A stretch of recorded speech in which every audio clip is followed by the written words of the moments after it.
This is CBC Here and Now.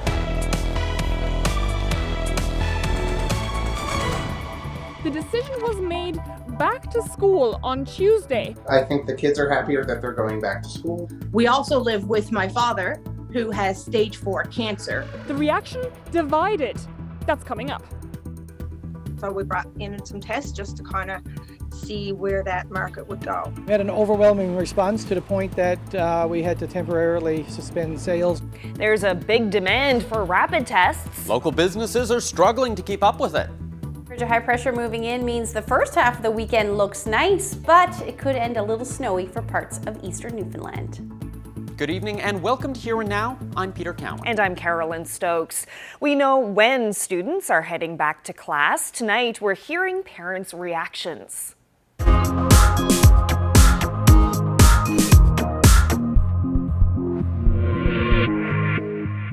Well, many of those parents, along with students and teachers, were following yesterday's briefing very closely for news on the province's back-to-school plan. The return of students to classrooms on Tuesday has drawn mixed responses from everyone involved. Here Now's Enrica Wilhelm reports.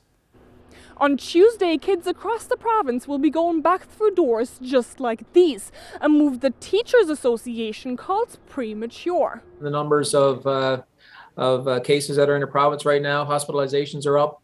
The unpredictability of what it's going to look like in our schools, given that there's so many students going to be returning. The union has concerns around rapid testing, staff contingency, and contact tracing. A child goes to school and they go home, and first thing they do, or they're up in their arms of their grandmother or whatever.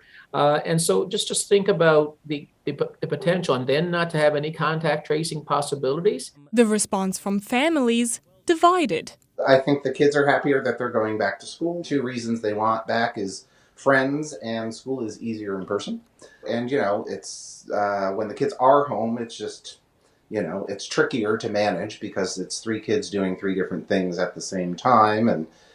And so then I'm home trying to encourage them. They said, once the school's open, the kids are going to get cases are going to go up. And they've basically just accepted that that's the reality now, that we just have to embrace COVID. And I don't think that's good enough. The main concern for many parents, COVID traveling from here to here, especially if family members are immunocompromised. I live with my sister who has 3 kids. 2 of them are under the age of 11, so they've only received 1 dose so far. So they're not fully vaccinated. We also live with my father, who has stage 4 cancer. It makes the chances of COVID coming into our house a lot riskier. There's a good number, a handful of kids or 2 handfuls of kids that are quite scared to go back because they know they were going to get very sick because they have a immunocompromised situation, or someone in their family does. So then they're worried that they're going to get their mom or their grandma sick. It's very hard. Rideout says her sister's children won't return to school on Tuesday. She has started an online petition asking for better online options for families who don't want to send their kids to school for medical reasons. Henrike Wilhelm, CBC News, St. John's. And it's not just students and teachers who'll see a change next week. Some government workers will be heading back to the workplace as well. The clerk of the Executive Council sent an email to public service employees today informing them of the change. That email says on Tuesday, January 25th, we will again start bringing employees back to their physical workspaces. Over the coming days, employees who have been identified to return to the workplace will be contacted by their supervisor to discuss this transition. Now, that email says employees who have not been contacted should continue to work remotely. Most government employees have been working from home since COVID cases started to climb last month. The union says it's looking for more details on this, but believes the move contradicts the guidance from health officials. Yesterday, Dr. Janice Fitzgerald said employees who can continue working from home should. Our services staff at NAPE are reaching out to government officials to try to determine what type of approach has been taken next week and getting clarification on, is this everybody returning at one time? Is it a graduated approach?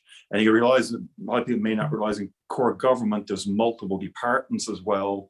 So is this where some employees have been brought in that have been working remotely and quite effectively after this 5th wave? So that's the things we're trying to determine is balancing that against, which we have always followed the direction of public health. And sometimes people are not like that we follow those directions. But in this case, Dr. Fitzgerald yesterday purposely said where employers can have employees work at home, use that analogy of slowly opening that faucet. How does that balance with that when our priority next week should be the health and safety of our children and all those in the education system? And here is what some of what Dr. Fitzgerald said yesterday about the importance of limiting contacts and working from home. We need everyone to continue keeping their contacts low. The fewer people interacting in high-risk settings, the less chance the virus has to spread. We continue to assess the alert level on a weekly basis, but for now, we will remain in the modified alert level 4 and all restrictions remain the same. We continue to ask employers to permit employees to work from home where possible. Well, likewise, university students and faculty at Memorial University are raising concerns amid plans to go back to campus at the end of the month. Earlier this week, Memorial announced that only classes of 100 students or more will remain online. MUN says the decision was based on public health guidance and a need to ensure academic success. The provincial chapter of the Canadian Federation of Students says the university's announcement, with a lack of details on how it plans to protect students and how it will assist those who contract the virus and need to isolate. The Faculty Association agrees, saying the announcement has left professors feeling unprepared. That doesn't really seem to line up both with government regulations and how the university has handled the COVID pandemic up until this point. So I think myself and a lot of students, faculty, families, they're all very, very concerned. They're very scared. And I think one of the largest parts of that fear is the lack of information. Folks are being told that they need to return to campus, but they're not being told how they're going to be protected, how they're going to be accommodated, what that is going to look like, how this could possibly be a safe option. Memorial University is a huge workplace and it is deeply interconnected with the community. And as a consequence, a good portion of the response to this announcement is being just baffled about how it is safe to return under circumstances where the province is in level 4, yet we were remote last fall at level 2. Well, MUN's chief risk officer says the decision to return to in-person instruction was made following advice from public health. Greg McDougall says MUN has implemented several safety measures and will accommodate students. He says more detailed plans will be made public soon. We feel that we are one of the safest environments for learning, or as safe as any school. So we have the vaccine mandate in place. We have masking requirements. We've evaluated ventilation and we've taken classes that don't have mechanical ventilation out of service. We've put in density requirements and all kind of the traffic management in the hallway type situations. And safety is ultimately a shared responsibility between the university, between students and workers, and we need everybody to participate in it. For a lot of that means following public health advice and, don't come to campus when sick.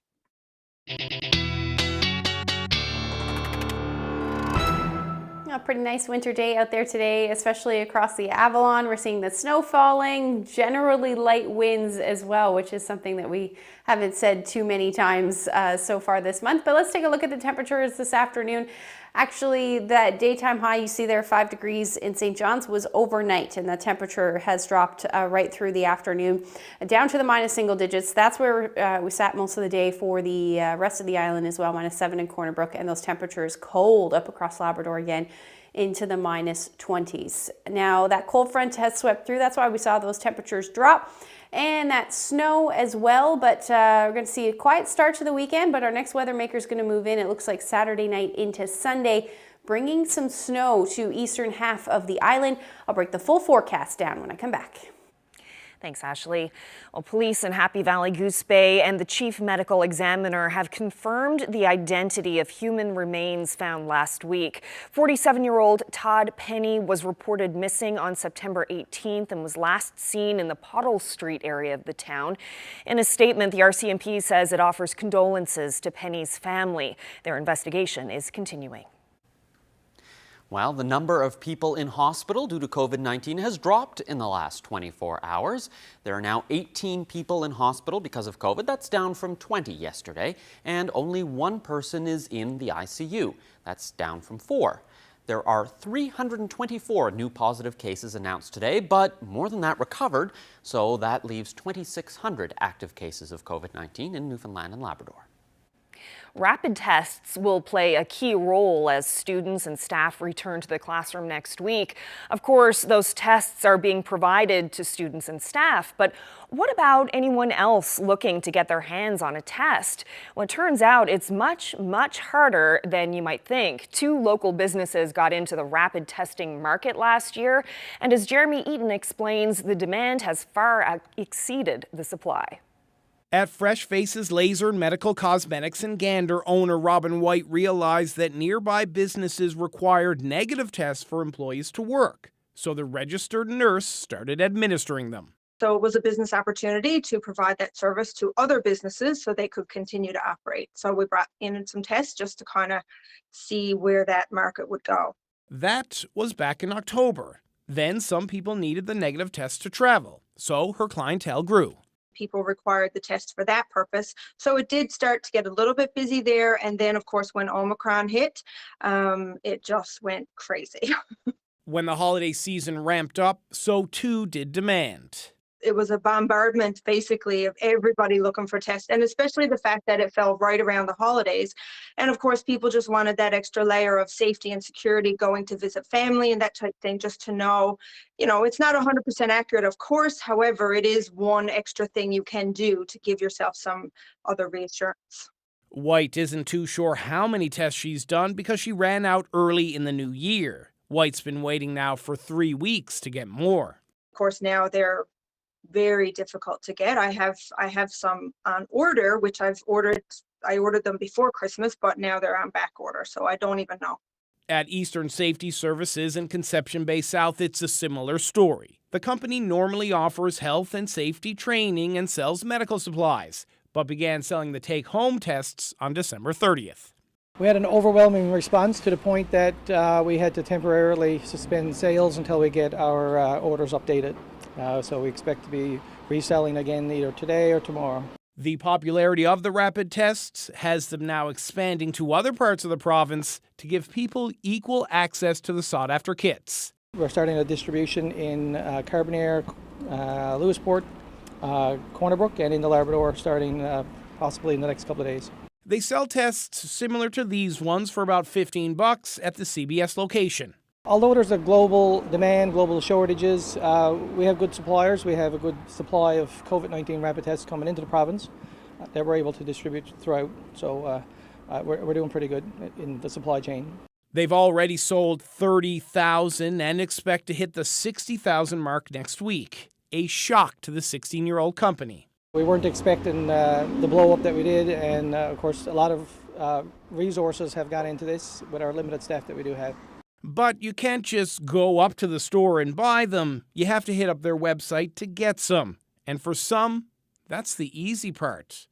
Giving yourself a test might be hard for some. Jeremy Eaton, CBC News, Conception Bay South.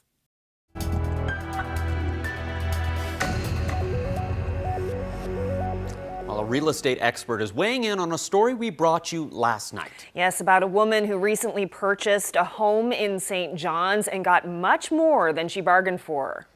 Tiffany Elton discovered that the home she bought in 2020 has significant fire damage that was concealed. And her home wasn't a home at all. It was a former 2-car garage. She's now left with uncertainty and some costly repairs. Real estate expert Simon Crawford says things like title insurance and a good home inspection can protect home buyers. The bigger issue, he says, is buyers rushing to buy a property because of the hot real estate market and not doing their due diligence. Crawford says home buyers can do everything right and still get burned. Every now and then, a buyer ends up with a lemon of a home, even after they've done everything they were supposed to do. And they're faced with the problem, the very real problem, that they either don't have a valid claim against the seller or an insurer, or do have a valid claim, but now bear the additional burden of having to go to court.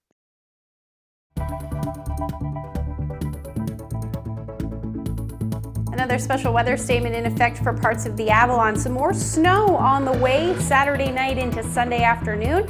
I'll have the full forecast when I come back.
Oh, we've seen lots of cold weather up across Labrador over the last couple of weeks. Some of that colder air now starting to move a little bit further south. Let's take a look at where we were sitting this morning. Minus 22 in St. Anthony this morning, minus 24 in Mary's Harbour, and those temperatures into the minus double digits as well for Corner Brook and Stephenville.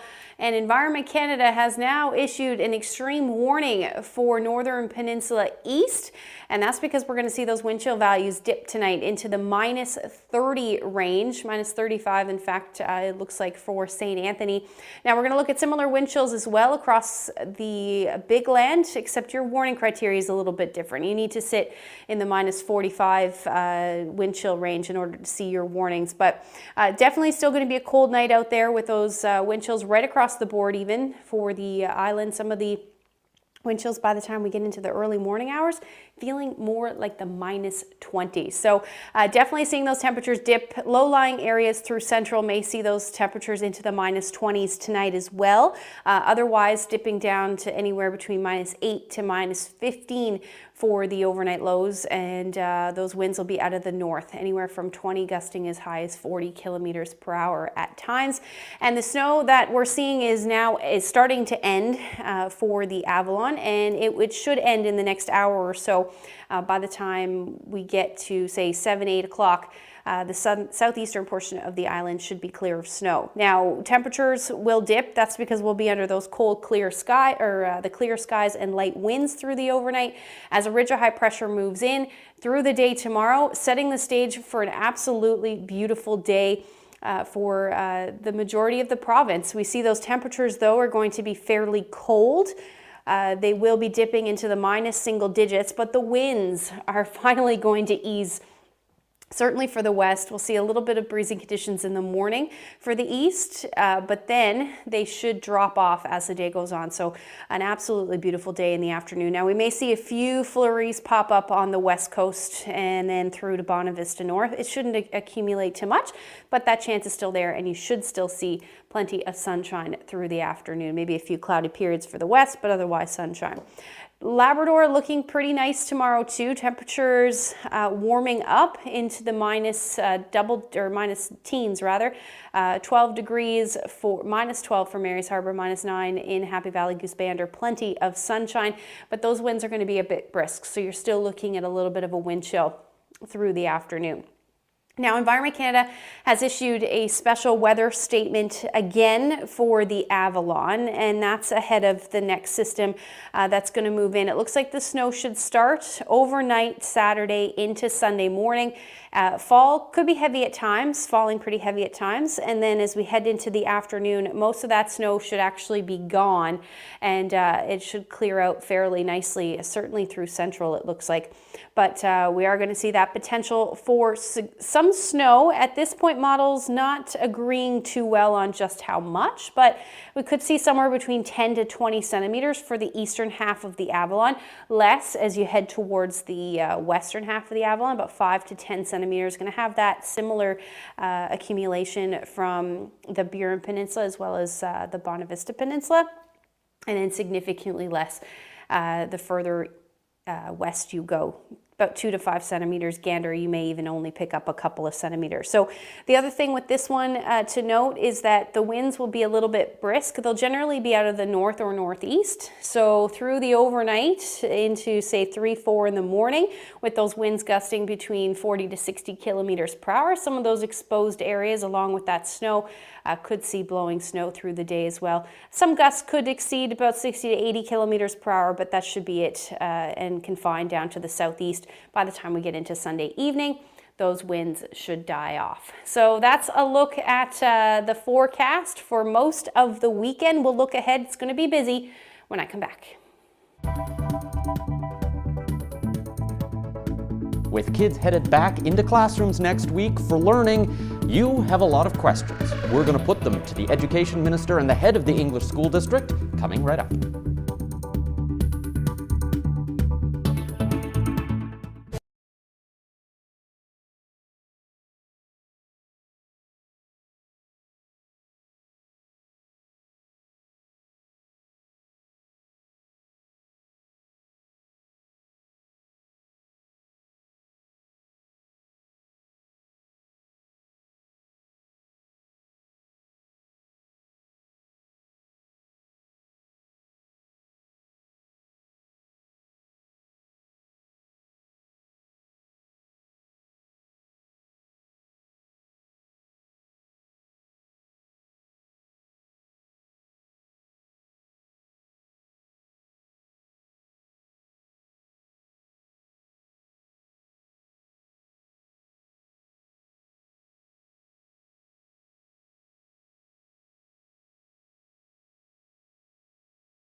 students and teachers are headed back to in-person learning on Tuesday.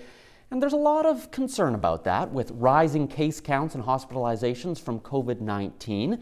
You have a lot of questions, so we wanted to put some of them to the people making the decisions. And we received a lot, more than 300 questions, but here to answer just a few of them are the Education Minister, Tom Osborne, and the head of the English School District, Tony Stack. Thanks for joining us. Okay, our first question here is from Julie Diamond, who has a question about high schools where academics and grades are important. She wants to know, what is the plan for kids that miss class due to illness and online learning is no longer an option? She says, I'm concerned with kids missing class and likely having substitutes, that kids will fall behind, especially in math and science. Mr. Stack, this looks like a good question for you.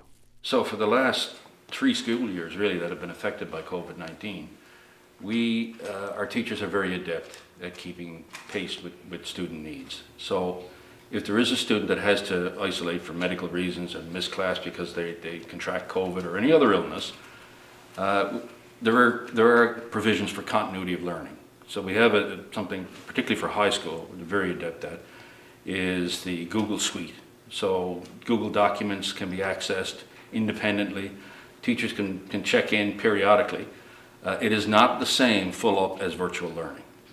You want to state that right up front.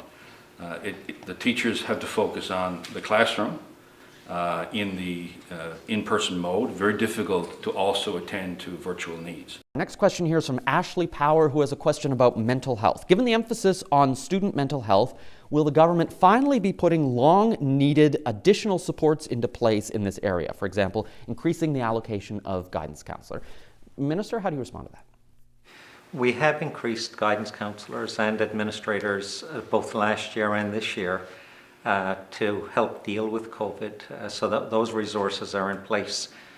We continuously communicate with our school districts and others to determine what resources need to be put in place. But the allocation of guidance and administrators has been there this year as well as last year. How many more? 25. Is 25, though, really enough when we talk about all the impact? And, we heard Dr. Fitzgerald at the news conference saying, this pandemic has been really hard on the mental health of students. Yeah, and we've heard from the Canadian Pediatric Society and local pediatricians. That is part of the reason they have urged us to get students back in school. Again, it's not myself nor Mr. Stack nor Kim Christensen made the decision. The decision is made by public health to either keep schools open or closed. But the Canadian Pediatric Society has strongly urged the resumption of schools. We were one of the last provinces to get students back in school. And because of the anxiety, depression, the mental health implications that they say we will see the impacts of, they call it public health, another pandemic or public health emergency, I believe is what they referred to it as, and say that we'll see the implications of that on our young students for years to come.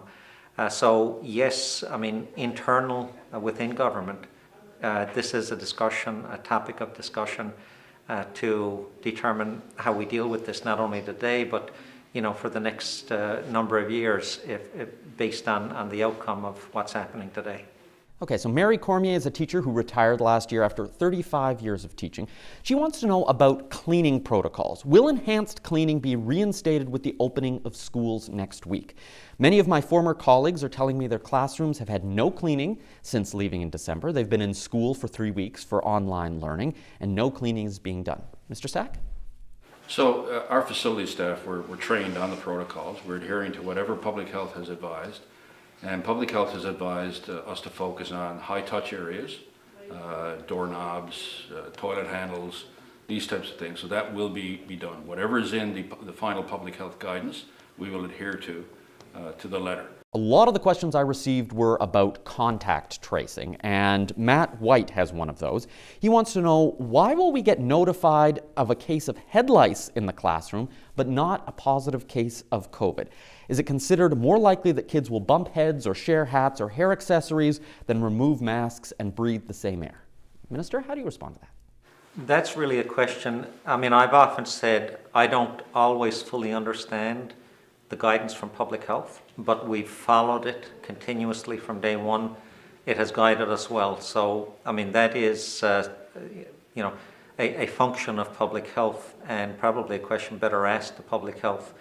I don't always understand the epidemiology, or I'm not a infectious disease specialist, so I don't understand always the guidance, but I've come to learn that we trust the guidance. You've mentioned that you're a parent yourself. Are you really comfortable not being notified if someone in your kid's class, even if it's 5 or 10 kids, come down with COVID-19?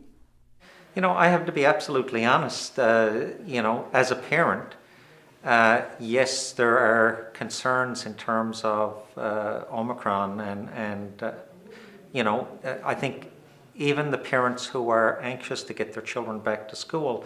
But I also have concerns about the isolation. I have concerns about the fact that, you know, online learning, as good as our educators are and as much work as they're doing, is not as good as the education in the classroom.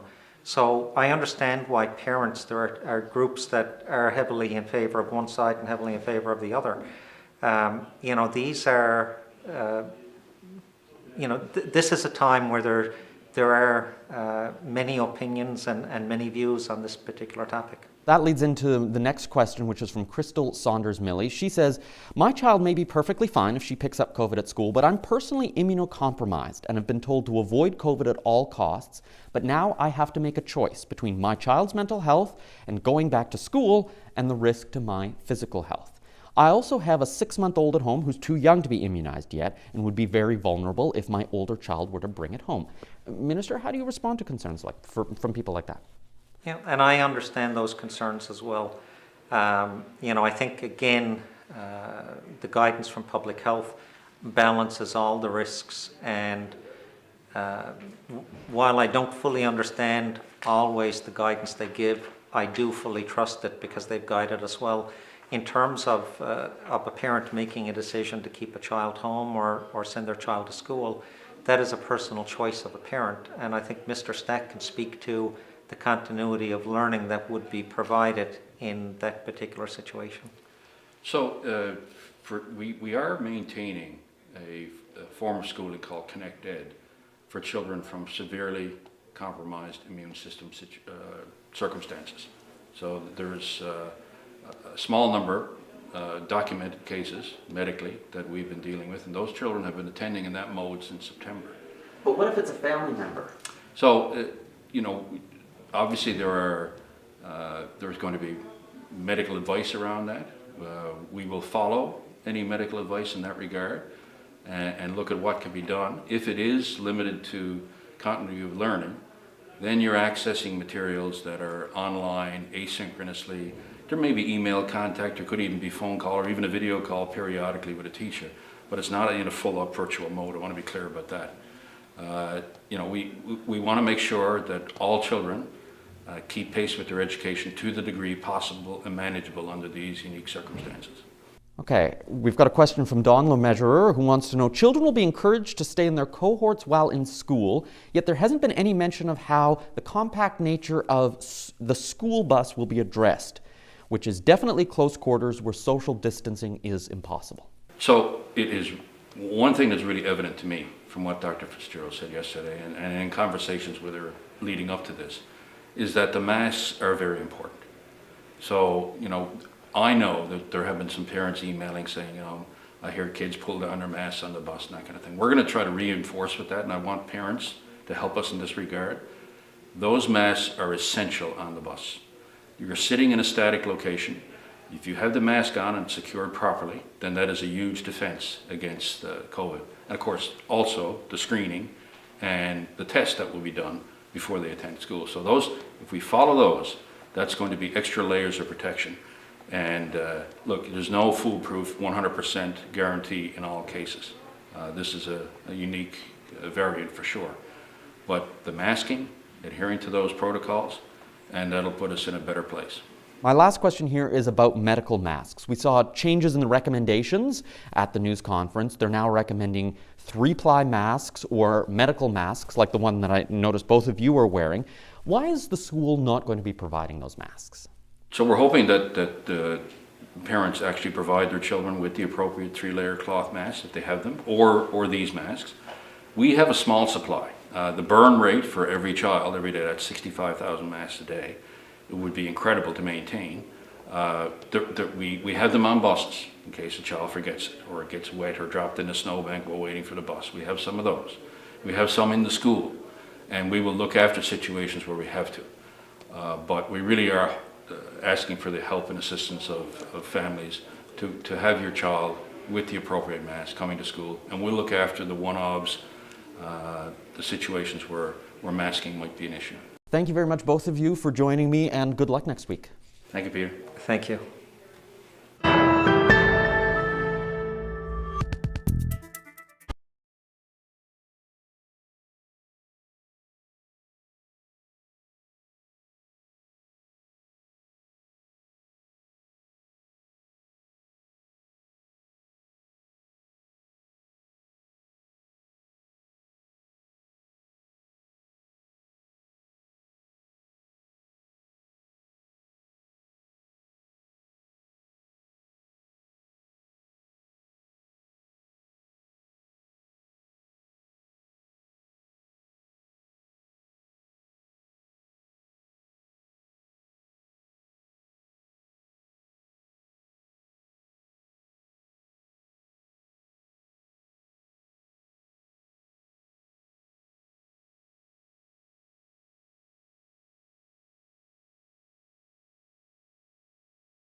The NHL has given a temporary green light for teams to pump up their rosters. That's in case athletes become exposed to COVID-19. So that means pro hockey is hungry for elite players. Well, with university hockey suspended, some players are answering the call. Jack Julian has that story from Halifax. These are the Dalhousie Tigers. University hockey players in Nova Scotia are still allowed on the ice to practice, but athletes want to play the game. So when opportunity knocks, some university players are answering. It's an opportunity that they're getting, and because of COVID being the reality, they're jumping at it, and that's okay because they can make some money and continue on with their education. It's the NHL at the top of the heap that's behind it all. They're putting AHL hockey players on the payroll, and in turn, the AHL is hiring out of lower leagues. So right now, with all the roster moves that are happening because of COVID and everything else from NHL down, that presents opportunities for some of our students to pursue that part of their hockey dream. The head of athletics at Dalhousie University told me he's heard of more than 50 university players going pro. And just because they're leaving university doesn't necessarily mean they have to say goodbye to a higher education. With the education system moving to a lot of online offerings, so they continue to go to school while playing professional hockey. So at the end of the day, they're still achieving ultimately some of the goals of their life of graduating with a degree from a university. It all puts coaches in a tough spot. They want to celebrate their players' success, but at the same time, they still have to put a team on the ice. They're getting opportunities, and we wish them the best, and we want to support them. Unfortunately, they won't be playing for us, which hurts us, but at the end of the day, that's all part of COVID. The executive director of Atlantic University Sports says that amid all the Omicron uncertainty, he's still hopeful the hockey season will come back. Phil Curry says that a return to competition in mid-February would allow for a condensed regular season and time for regional and national championships. Jack Julian, CBC News, Halifax. New Brunswick hockey legend Willie O'Ree was honored this week when the Boston Bruins retired jersey number 22 Tuesday night. O'Ree's former number. The 86-year-old attended the ceremony virtually from his home in San Diego and had this to say. This is an unforgettable day. I am overwhelmed and thrilled to be a part of the Bruins forever. Thank you. O'Ree was born in Fredericton. In January 1958, he became the first black hockey player to play in the NHL. O'Ree would go on to play 45 games for the Bruins over 2 seasons. Back in 2020, he spoke with the CBC's Ian Hannamansing about his legacy and the fight against anti-black racism in hockey. Here's part of that feature interview. At a time when the National Hockey League had only 6 teams and every player was white, Willie O'Ree made history. January 18, 1958, the first black player in the NHL. Like the legendary Brooklyn Dodger Jackie Robinson did before him, Willie O'Ree had broken the color barrier at the highest level of his sport. But his achievement didn't get much attention at the time, in part because he played just 45 games in the NHL. Even that was remarkable when you consider he was blind in one eye after getting hit with a slap shot as a junior. But O'Ree did have a long career in the professional minor leagues, and his impact on the game is still being felt today. How you doing? Good. Surprisingly, it wasn't until the late 90s the league invited O'Ree to work with them to promote diversity. And that's where I first met him, in Vancouver. This weekend, the NHL announced it's created a brand new job for Willie O'Ree to try to encourage kids from diverse ethnic backgrounds to get involved in hockey in Canada and the United States. What a difference 40 years makes. From playing hockey on the frozen ponds in the Maritimes to hockey night in Canada. Where are you from? Well, I'm from Fredericton, New Brunswick, and I played most of my hockey there. To his induction to the Hockey Hall of Fame, I spoke with Willie O'Ree from his home in Berkeley, California, and asked about that historic debut in the NHL. Your groundbreaking path is obviously often compared to Jackie Robinson in baseball. What was it like for you on that day in terms of the issue of race? Well, I didn't have any problems with any racial remarks or racial slurs directed towards me. It was later on when I went to cities like Detroit and Chicago and New York, I was received with racial remarks and racial slurs, not only from the players, but fans, spit at me or throw a drink at me and call me the N-word or some racial remark. And, I just sit there and take it.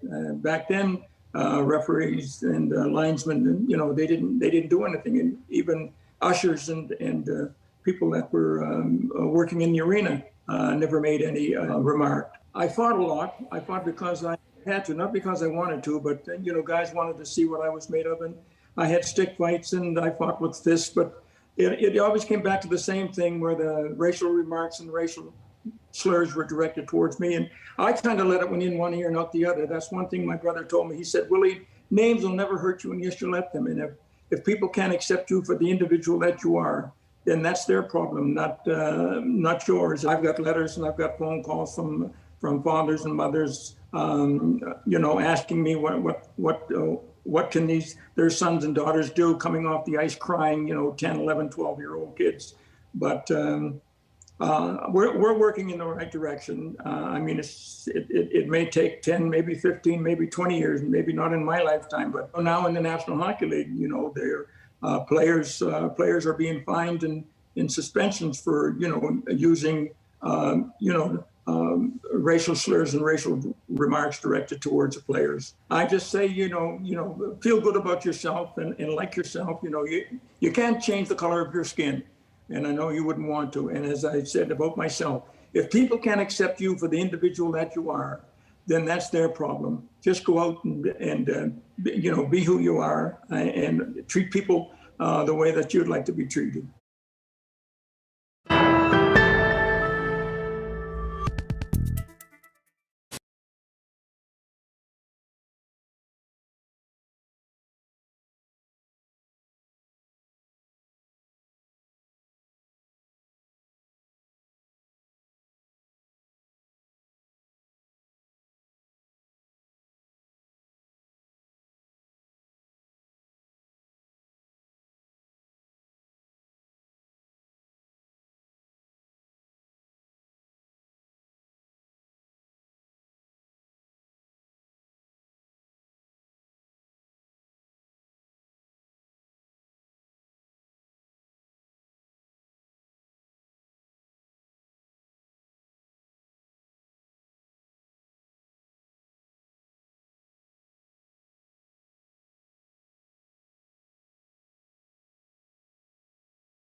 Let's take a look at who's celebrating this week, and we're starting with a big one. Happy 101st birthday to Ellie Vitch of Holyrood.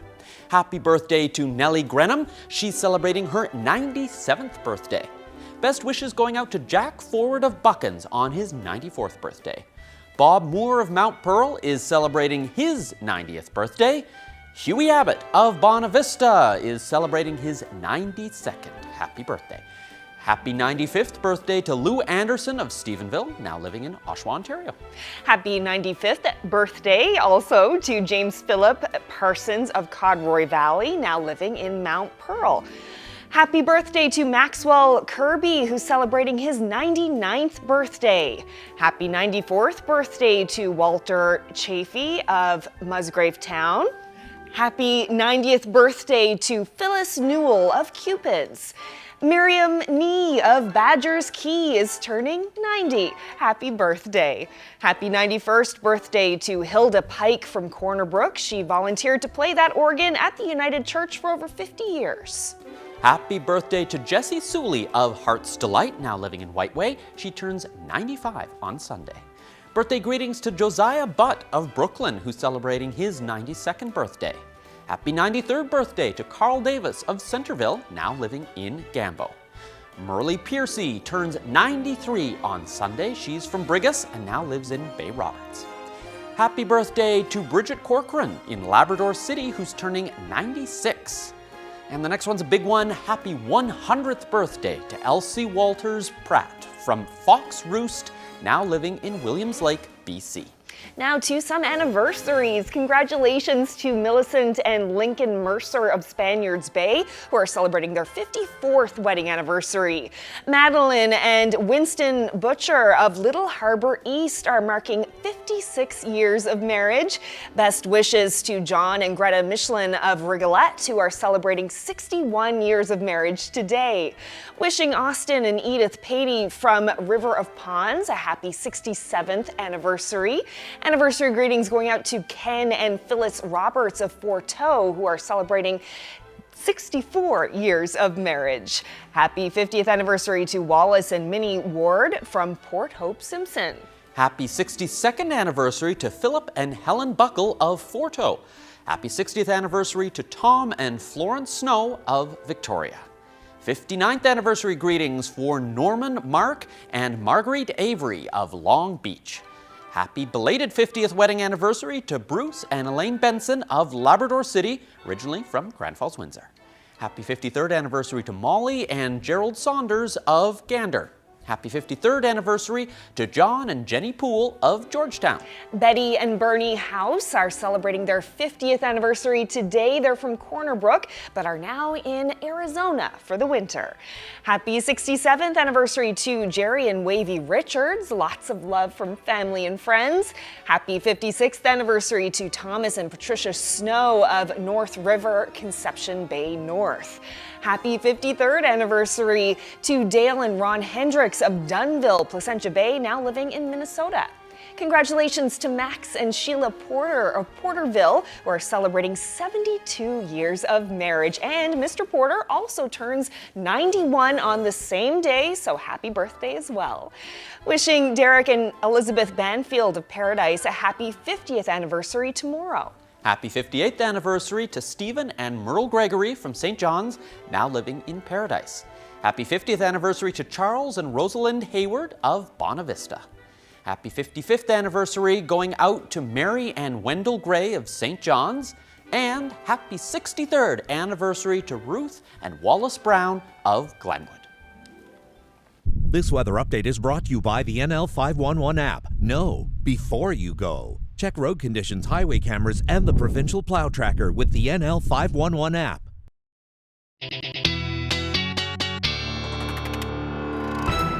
Well, it'll be a nice start to the weekend. Saturday looking absolutely gorgeous, but as we head into Sunday for parts of eastern Newfoundland, we are going to see that chance of a few flurries. Now, temperatures will be fairly nice. Let's take a look at where we're going to sit into the minus single digits. -1 for St. John's, snow and blowing snow potential in the morning. Afternoon doesn't look too bad, but as you head towards central and the west coast, better chance of seeing some sunshine through the day, but also a little bit unsettled. You may see a few flurries.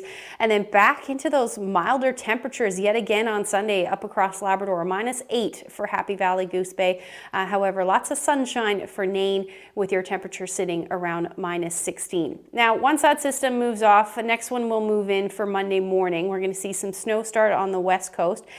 Southern areas, we get back into that southerly flow, so we could see that transition through to rain as some of those temperatures warm up. Through the afternoon, that snow will work its way right across the island and then into the evening hours. Some of that, it looks like rain-snow line will encompass most of the Avalon, and we'll likely see a few hours of a changeover to rain as we head through the evening hours. So most of the day will hover around 0 or 1, but then temperatures will warm up down, especially southern areas of the island, somewhere between 2 to 3 degrees, and then we'll see that transition through to rain. Now, Labrador, again, going to sit this one out for the most part. Temperatures starting to dip again, though, back down to -27 for Lab City through the day on Monday. Now, after that, another warm up it looks like on Wednesday. This one does look like we'll see some wind with it as well, and then some rainy conditions for really most of the island as those temperatures climb up between 4 to 7 degrees. Again, windy right across the board. And then as we look up to Labrador, eastern Labrador particularly, sunshine right through the first half of the weekend, maybe a few flurries possible on Wednesday, but it does look like it'll be quiet for you. -23 by the time we get into midweek next week. Temperatures will dip as well for western Labrador, like I said, starting on Monday, and then overnight lows could dip as low as -38, and some models even pointing at the potential to reach -40. So definitely looking at some cold air for sure. But this picture looks fairly cold. Lovely though. These are the Blow Me Down Mountains in Bay of Islands. Kathleen shared this great shot with us. And if you have any weather photos, share them to nlphotos@cbc.ca. Beautiful. Well, an animal rescue team in England came up with an innovative way to help a dog lost in the marshland, with the key element hanging by a thread. Millie, the Jack Russell, oh my goodness, was missing for 2 days before she was spotted by a drone. With the coastal mudflats just hours from flooding, the team realized Millie could drown if they didn't act soon. So what did they do? Well, they dangled a sausage down from the drone, leading her to higher ground, and eventually Millie was located and reunited with her grateful owner. Well, and we don't want to neglect cat lovers. A Japanese artist has developed a technique that produces remarkably lifelike 3D portraits. She creates them out of felted wool. What started out as a hobby is now a career. She gets orders from around the world. And get this, she says it takes her about 300 hours to create each cat. Wow. She did not share, though, how much she charges. That's remarkable. It's amazing. Yeah. Wow.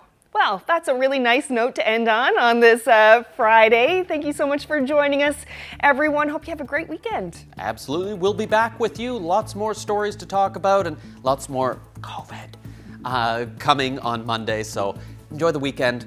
We'll be with you then. Good night.